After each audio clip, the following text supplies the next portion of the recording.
তো ভালো থাকতে গেলে সবথেকে বেশি কী দরকার? হ্যাঁ, টাকা পয়সা, তো টাকা পয়সা ছাড়াও নিজেকে যে ভালো রাখবো সেই একটা ইচ্ছা দরকার। তো সকালবেলা আমি তাড়াহুড়ো করে রান্নাবান্না সেরে ফেলেছি। আজকে রান্নার লিস্টটা অনেকটা বড় ছিল। আজকে রান্না করেছিলাম পুঁটি ভাজা আর রুটি, মেয়েকে দিয়েছি, তার সঙ্গে একটা বানানা দিয়েছি। আর সুব্রতকে দিয়েছিলাম ডিমের কারি আর রুটি। আর ভাত করে নিয়েছি, তরকারিও করে নিয়েছি। তো আমার লাঞ্চের জন্য ছুটি হয়ে গেছে। এবার ঘরে আমার অনেক কাজ পড়ে আছে, কিন্তু ভাবলাম ছাড়ও পরে করব, আগে নিজের জন্য একটা মস্ত করে চা বানাই। মানে এখন যেহেতু গরমকাল, তার জন্য চা খাচ্ছি, নাহলে কফি প্রেফার করি। তো চা খেতে খেতে লাউড মিউজিক শুনছিলাম, তার সঙ্গে বাইরে না ঝিপে ঝিপে বৃষ্টি পড়ছিল। তো বেশ ব্যালকনিতে দাঁড়িয়ে, কিছুই ছিল না, একটা চড়াই পাখি, একটা শালিক পাখি, একটা কুকুর, এইসব ঘোরাঘুরি করছিল, আমি তাদেরকে দেখছিলাম।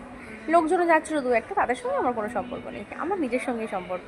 তো আমি এগুলো এনজয় করছিলাম, ভাবলাম যে চলো একটা ভিডিও বানাই। কারণ হচ্ছে অনেক দিন যাবত আমি ভিডিও বানানোর সময় পাচ্ছি না, কারণ মেয়েকে নিয়ে এতটাই ব্যস্ত, তাই জন্য। তো ভিডিওটা তো আমি আমার শখেই করি। সবাই ভালো থাকবে, টাটা, সবাই ভালো থাকবে।